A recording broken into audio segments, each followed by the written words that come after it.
টাকা আমাদের, আমরা দরিদ্র, আমাদের আর্থিক অবস্থা একবারেই নিম্ন, কিন্তু আমরা এখন এই মসজিদটা ভেঙে বিশাল একটা অসহায়ের ভিতরে পড়ে আছি। আর মসজিদটা উন্নয়ন করার জন্য এখন কিছু টাকার প্রয়োজন। আসসালামু আলাইকুম প্রিয় দর্শক, আশা করি সবাই ভালো আছেন। দেশে প্রবাসে যে যেখান থেকেই আমাদের সাথে যুক্ত হয়েছেন সকলকে অসংখ্য ধন্যবাদ। দর্শক, আমি বর্তমানে অবস্থান করছি রাজবাড়ী জেলায় খানগঞ্জ ইউনিয়নের হরিহরপুরে। তা এই যে আমার পিছনে যে মসজিদটি দেখতে পাচ্ছেন, আনুমানিক 200 বছর আগের এই মসজিদটি কিন্তু অনেক আগে থেকেই এইভাবে আস্তে আস্তে এই পর্যন্ত আসছে। আবার নতুন কাজ কিন্তু ধরেছে এই মসজিদ কমিটি।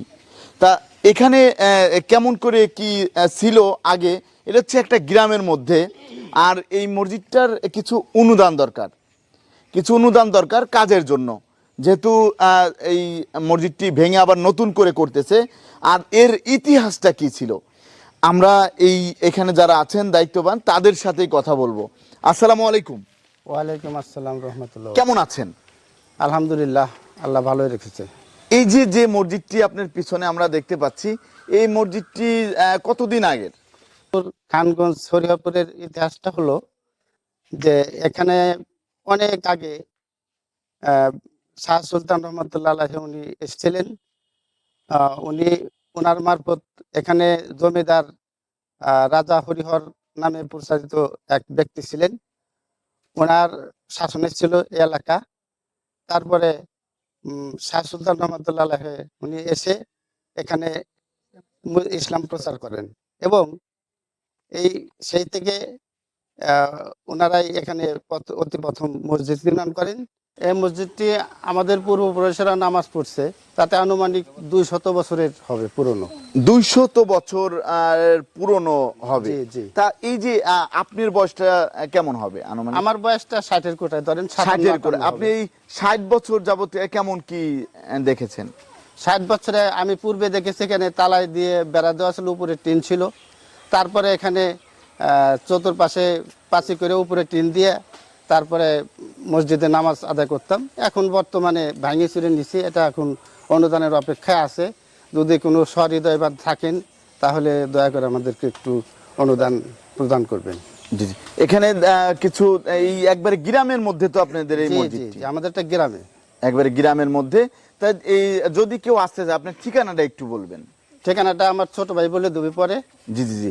তা আপনি এই জিনিসগুলো দেখেছেন? জি জি, ধন্যবাদ আপনাকে। তা আপনি কি দেখেছেন আপনার এই বয়সে? আমার বয়স আনুমানিক 50-51 বয়স। আমার বয়স এটা আমি দেখেছি তালার বেড়া, তারপরে মাঝে এসে সেরে হলো ইটের দেওয়াল হলো, উপরে টিনের ছাউনি হলো।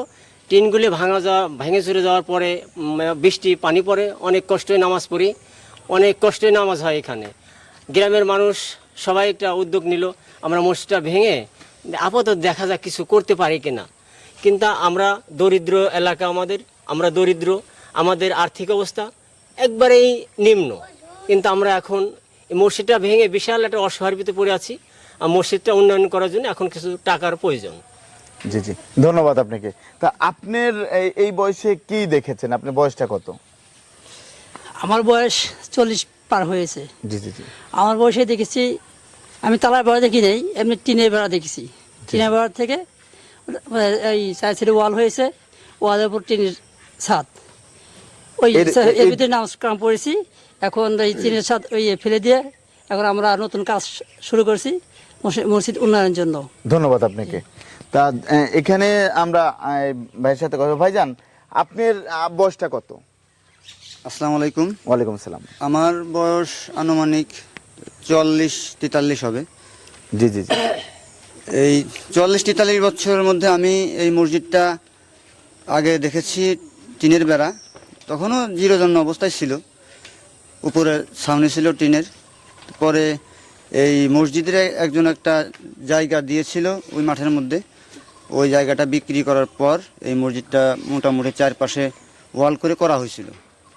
তা এখন ওই উপরে যে টিন ছিল, টিন দিয়ে পানি পড়ে, ওই যে ওইখানে ভেঙে থুয়ে দিছি সব টিন মিন। জি জি। ওইখানে থুয়ে দিছি। তো এখন তো ওই নামাজ পড়া যায় না, শুক্রবারে জুমার দিনে অনেক লোক হয়, বাইরেও দাঁড়াইতে হয়, মসজিদের মধ্যে জায়গা হয় না, বাইরে প্রায় 3 কাতার মতো বাইরে হয়। তো এই জন্য সবাই মিলে একটা উদ্যোগ নিচ্ছে যে দেখি আপাতত ভাঙিয়ে চলে দেখি কিছু করা যায় কি না। জি, জি। আমাদেরও কিছু নিজেরা অনুদান দিচ্ছি পারিবারিক সবাই মিলে গ্রামের থেকে। যদি আপনারা কোনো মুসলিম ভাই যদি আপনারা সাহায্য করতে চান এই ধর্মের কাজের জন্য, এটা তো আল্লাহর আমি রাস্তায়। যতটুকু জানতে পারলাম অনেকের কাছে 200 বছরের পুরনো। হ্যাঁ 200 বছর তো হবে, 100% 200 বছর তো শিওর হবে। জি, জি। মানে আমার দাদারও অনেক আগেকার এই মসজিদ, দাদার আব্বারা এই মসজিদে নামাজ পড়ছে জি, অনেক আগেকার। খানগঞ্জের মধ্যে আমার মনে হয় একটা থেকে 2টা মসজিদ, মানে তার মধ্যেই একটা। এই একটা।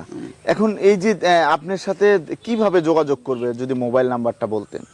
আমার সাথে যোগাযোগ করতে হলে আমার নাম্বার হলো, আপনি তো মসজিদ কমিটির দায়িত্বে আছেন। হ্যাঁ মসজিদ কমিটি মানে আমাদের বাড়িতেই মসজিদ। জি জি জি। এটার নাম হলো কাজীবাড়ি জামে মসজিদ। আমি কাজীবাড়ির ছোট ছেলে। জি জি। তা আমার বড় ভাই আছে কাজী গোলাম মোস্তফা মতি কাজী, তা আমি তার নাম্বারটা দেব, উনি সভাপতি। তো আপনারা যারা দিতে চান কোনো অনুদান এই নাম্বারটাই পাঠাবেন। নাম্বারটি একটু বলবেন। 01731 না 01716 ভুল হয়েছে, সরি, 01716 55 3173। এই নাম্বারে যোগাযোগ করলে এই নাম্বারে যোগাযোগ করলে ইনশাল্লাহ আপনারা সঠিক জায়গায় দিতে পারবেন। জি জি, আপনাকে অসংখ্য ধন্যবাদ। আসসালামু আলাইকুম।